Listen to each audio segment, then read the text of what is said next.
Hello everyone, this is Preeti here. Welcome to my YouTube channel.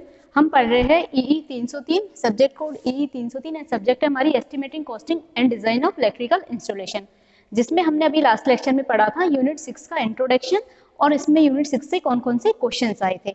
आज हम देखेंगे कि जो यूनिट 6 में है कि ST design of LT overhead distribution line and design of ST overhead distribution line. तो इसको एक्चुअली में LT line and ST line होती क्या है, what is LT and ST line, ST line and LT line होती क्या है, इनकी फुल फॉर्म क्या होती है, इनकी वोल्टेज रेंज क्या होती है और इनके लिए यूज करते हैं इंसुलेटर, वो कौन कौन से किस टाइप के लिए यूज करते हैं, वो सब हम आज डिस्कस करेंगे। ओके, तो वीडियो स्टार्ट करते हैं। लाइक कीजिएगा वीडियो को अगर पसंद आए तो, और शेयर कीजिएगा। तो सबसे पहले देखते हैं हमारे एलटी लाइन। तो देखो कि एलटी लाइन है हमारी, तो इसकी एलटी की फुल फॉर्म क्या होती है। एलटी हमारा होता है लो टेंशन लाइन। ओके, अब ये जो टेंशन वर्ड हमारे यहाँ पे यूज किया गया है, ये फ्रेंच वर्ड है और इसको हम वोल्टेज बोलते हैं। तो इसको हम क्या बोल सकते हैं, लो वोल्टेज लाइन। कोई दिक्कत यहाँ पे? इसी तरीके से हम अगर बात करें एसटी की, तो एसटी को बोलेंगे हम high tension line, high tension line. और इसको हम बोल सकते हैं हाई वोल्टेज लाइन। ओके, तो ये चीज यहाँ पे क्लियर हो गई। टेंशन का मतलब क्या होता है, फ्रेंच वर्ड है जिसको हम वोल्टेज बोलते हैं, high tension line and low tension line. ठीक है, अब हम देखते हैं कि जो लाइन है हमारे एलटी लाइन और एसटी लाइन की जो वोल्टेज रेंज होती है वो क्या होती है। तो जो वोल्टेज रेंज होगी वो क्या होगी हमारी, ये क्वेश्चन आपसे एग्जाम में पूछे जा सकते हैं, ये इंटरव्यू में पूछे जा सकते हैं कि अपनी जो एलटी लाइन होती है उसकी वोल्टेज रेंज क्या होती है। तो इसकी होती है अपनी अप टू 1000 वोल्ट। ठीक है, तो इसको हम लिख सकते हैं 1 kV।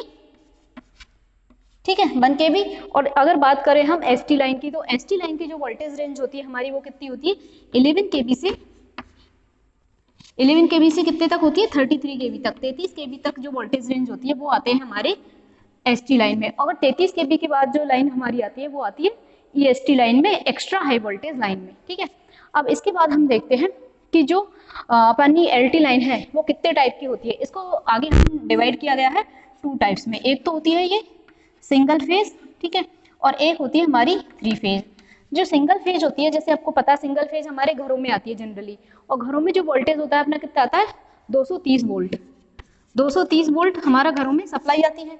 और वही हम बात करें 3 फेज कनेक्शन की, तो 3 के फेज कनेक्शन में जो अपना वोल्टेज होगा वो कितने तक वेरी करता है, 415 से 440 वोल्ट तक ये वेरी करता है। तो ये हमारा इसका 2 टाइप्स की हो गई। अब ये जो एलटी लाइन है और एसटी लाइन है, दोनों को ही हम 2 कनेक्शन से हम सर्विस कनेक्शन दे सकते हैं। ठीक है, और यहाँ पे जो 3 फेज लाइन है वो जनरली किसके लिए जाती है, कॉमर्स इंडस्ट्रियल लोड के लिए जो कनेक्शन दिए जाते हैं वो 3 फेज कनेक्शन दिए जाते हैं। ठीक है, जहाँ पे क्या होगा हमारा ट्रांसमिशन, जैसे स्टार, डेल्टा और स्टार में होगा। ठीक है, और जो एसटी लाइन है इनका ट्रांसमिशन किस में होता है, डेल्टा डेल्टा में होता है, क्योंकि यहाँ पे डेल्टा डेल्टा में क्या होता है, इस तरीके से हमारे 3 कंडक्टर जाते हैं, यहाँ पे न्यूट्रल की हमें जरूरत नहीं पड़ती है। जहां हमें न्यूट्रल की जरूरत पड़ती है वहां पे हम आउटपुट साइड में कौन सा लगाते हैं, स्टार कनेक्शन, वो लगाते हैं स्टार कनेक्शन, जिससे हमें न्यूट्रल मिल सके। ठीक है, अब जो इनका कनेक्शन है एसटी हाई वोल्टेज लाइन का और एलटी लाइन का, तो हम ओवरहेड के थ्रू भी दे सकते हैं। ओवरहेड कौन सी लाइन होती है, जो आपको विजिबली दिखाई देती है, जो आप आते जाते हो रास्ते में, तो जो लाइन आपको दिखाई देती है, जो जिनका भी मेन कनेक्शन अपने घरों तक जो सप्लाई होती है, तो जनरली ओवरहेड से ही आ रही है। और फिर एक कौन सा होता है, अंडरग्राउंड। अंडरग्राउंड में क्या होता है, अंडरग्राउंड में जमीन में गड्ढा खोदा जाता है। ठीक है, जमीन के अंदर होके अपनी केबल बिछाई जाती है। तो इसके डिफरेंस हम बाद में देखेंगे कि ओवरहेड एंड अंडरग्राउंड केबल के क्या एडवांटेज है एंड क्या डिसएडवांटेज है। तो बेसिकली जो अंडरग्राउंड हम कनेक्शन देते हैं तो उसमें एक तो फॉल्ट का पता हम इजीली नहीं लगा सकते, और सेकंड थिंग ये थोड़ी महंगी पड़ती है, और देखने में तो अब ये एडवांटेज ही देखने में अच्छी लगती है। ठीक है, फॉल्ट आते हैं वो कम आते हैं। अब हम बात करेंगे एलटी साइड में और एसटी साइड में जो हम इंसुलेटर यूज करते हैं कंडक्टर को सपोर्ट करने के लिए, वो इंसुलेटर किस टाइप का यूज करते हैं। तो एलटी साइड में जो इंसुलेटर हम यूज करेंगे वो होगा हमारा small pin type insulator, and एक होगा हमारा शैकल टाइप इंसुलेटर। ठीक है,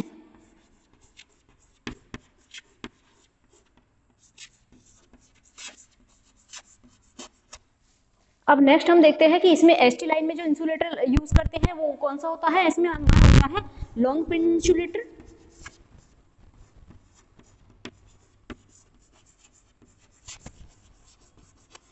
एंड डिस्क टाइप इंसुलेटर।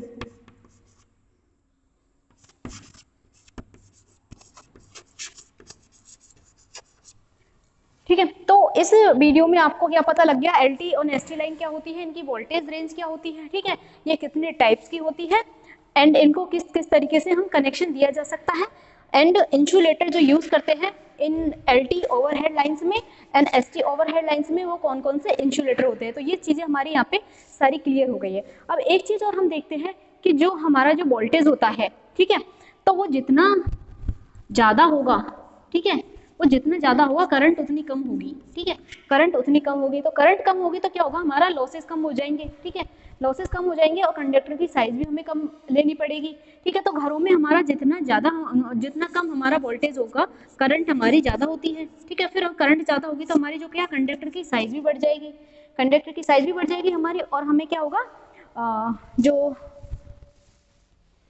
हमारी कंडक्टर की साइज भी बढ़ जाएगी।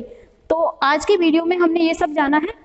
नेक्स्ट वीडियो में हम पढ़ेंगे overhead ST overhead line and LT overhead line में कौन कौन से कंपोनेंट यूज करते हैं, ठीक है, और उनका पूरा स्पेसिफिकेशन, फिर हम लिस्ट बनाएंगे, पूरा वो निकालेंगे, हम एस्टिमेशन एंड कॉस्टिंग हम पूरी निकालेंगे। आज का वीडियो यहीं पे फिनिश होता है। Thank you.